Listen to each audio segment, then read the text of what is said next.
Okay, everyone, welcome back to History 102. Here is the last image that we will be analyzing in regards to Baroque art. Remember that we are also addressing the issue of absolutism. And this is Diego Velázquez Las Meninas, his most famous artwork. And just to give you a little bit of context of this one, some things that you see is it is the age of Baroque. And as you can only assume, there are no photography during this time.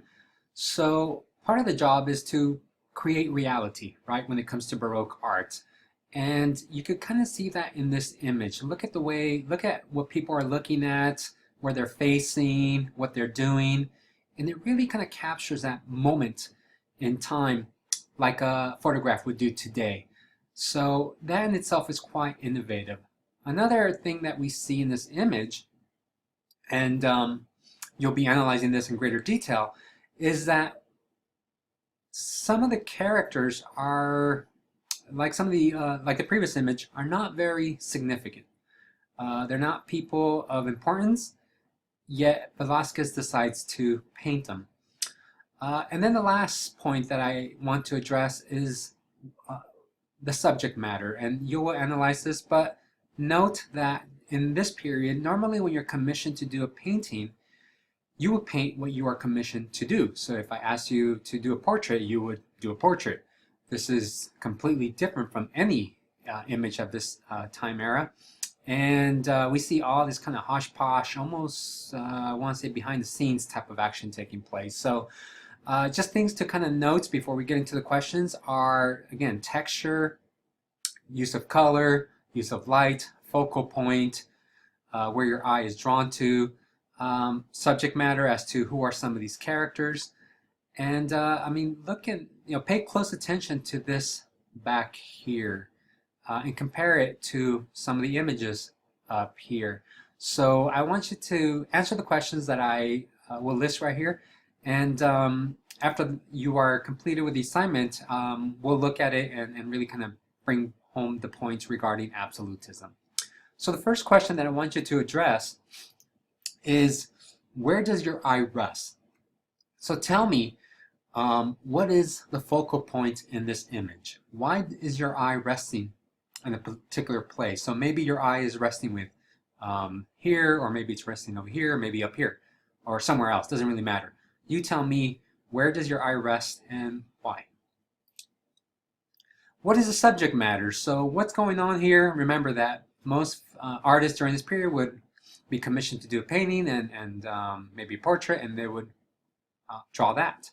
Here it's a different story, and I want you to think about it and what's going on here. So what is the subject matter?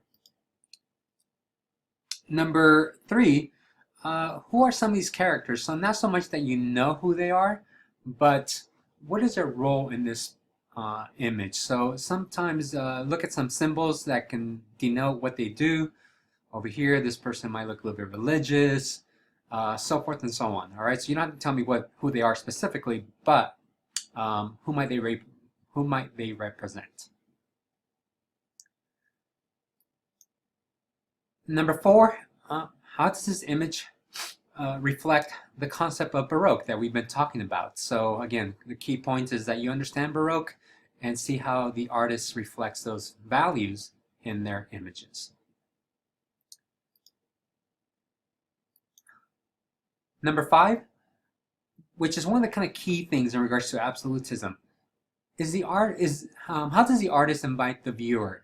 Are we able to participate in this image in any way? So think about it, analyze it, look at the different things that are going on, and you let me know. And the last question, do you think that this artist is challenging absolutism? Now, Velázquez is the artist of the royal court. In this image, he's actually painting the king. Well, I can't say he actually is, but you do see the king and queen of Spain right there. This is their daughter. There is a canvas, which is quite obvious. What's going on here, right? So, do you think that the artist is challenging absolutism? And if he is, why would he do this? right? It's another kind of important question. So Velasquez did not leave any notes to address this. This is all based on analysis, and I want to see what you guys think. And at the next section, I'll explain what one art historian argues. Enjoy.